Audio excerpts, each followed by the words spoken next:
kind of just talk to us about, I mean, how's the transition going for you from wide receiver to defensive end?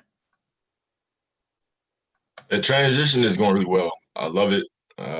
It was a little much to learn at the start, but I had a few days throughout spring ball, and I was blessed enough to be able to go home over, the coronavirus and be able to work out a lot and get some things done on my own, the things that I knew I needed to work on, and I was able to work on those things and be ready for the season. It looked like you really enjoy hitting people as opposed to having them hit you. Yeah, I had fun. I've had fun throughout my seasons here, but I had a lot of fun. Tell me about the change there and the ability to use your speed to get to quarterback. It seemed like it was really working for you against Ball State to be able to put pressure on Cliff. It was. Honestly, I've had speed, but I've definitely gotten faster throughout my years here. So the Luke Kelly program is working very well, and I just use it to my advantage. And then, Dom, did you even imagine that you could make an impact that quickly? I mean, it was basically your first snap on defense, right? And you record a sack. Oh man, no.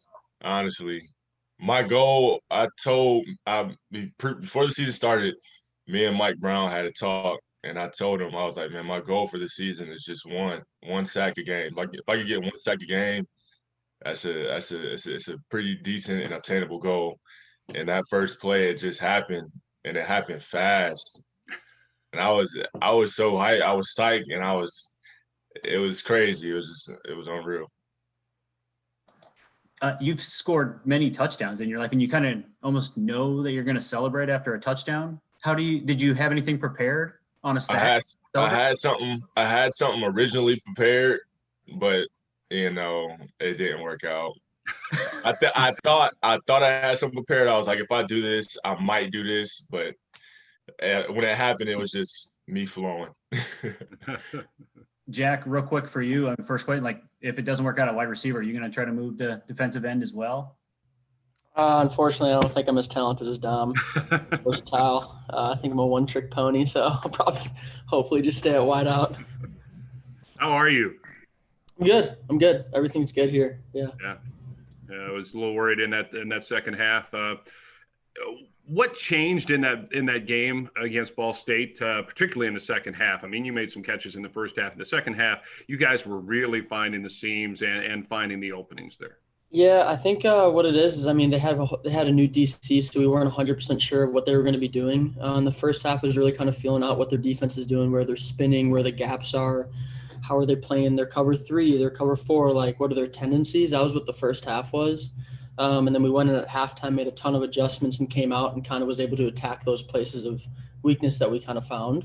So I think it was just the first half was feeling it out. When you get a whole new defense that you're playing and you're preparing for them to play one way and then they don't play that way, that whole first half until you have that 15 minutes, 20 minutes to like come back together and game plan again, it's just learning. So that's what we did the first half. So the second half was just a different game plan. In this day and age, it seems holding is just a part of the game. And I know you made one catch with a guy that nearly ripped off your jersey and still made the catch, and it was contested.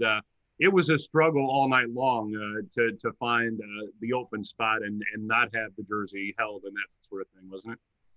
Yeah, but I mean, that's what the great DBs do. Those DBs are really, really good, and they're really good at holding. And that's what, you see all the best DBs are really good at getting a subtle tug or pulling at the top of the route and pulling themselves back in. And so it's not like they were doing anything that was out of line with what other DBs do or what any great DB does. It was just trying to figure out how to dip my shoulder, get off or if I really couldn't get the ball, how do I make it look like it's worse than it is, and that's half of any sport is a little bit of acting here and there, and that's what it was. well, you did very well, but I mean, and that's something that you have to practice to get better at, as far as being able to get out of that situation and still make a catch. Sure. Yeah. Yeah. It's something that Coach Izzy definitely harps on. If you can't make a catch, then just flail and maybe you get 15 yards out of it. 15 yards is better than an incomplete pass. So, Jack, just talk to us about when Brett went down. Mhm. Big gasp in the stadium. People are obviously worried. Like, what did AJ tell you guys when he got to the huddle, and just how did everybody kind of rally around that? yeah. So I mean, there's never been a doubt in anybody's mind on the offense that if Brett went down, that AJ would be able to step in and wouldn't be able to play the way that we needed him to. We've said, I know Coach Martin said it, and so many of us have thought it. If AJ went to any other program, he'd be starting. AJ's a top tier Division I quarterback at any other program, and Brett's really, really good too. And that's why you see there was no kind of dip when AJ went in. It just kept on going well for the offense, I guess. So yeah, he just came in. He was confident. He didn't really have to say anything. His composure and the way that he comes to work every day and the way that he went into the huddle and called the plays and controlled the offense kind of spoke for itself. So he didn't really have to say much. He just did it with all of his play.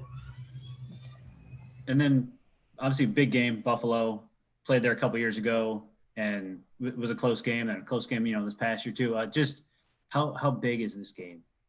This game's huge. I think if you look last year, I think it was a really close game, and we came out on top. But that's the way that a lot of our games are going to be this year. Is we beat teams by a close margin last year, and they want redemption and they want revenge, and especially they want to take down the MAC champs. So it's going to be a really, really good battle, and they always have a really good back end, and they have a really good running back and offense and really dynamic playmakers on offense and defense. So it's just going to be another one of those games where it's going to be a gritty action game, and it's probably going to come down to the end and be a couple point difference, but the better team's going to come out on top at the end. So I'm just excited to see who that is.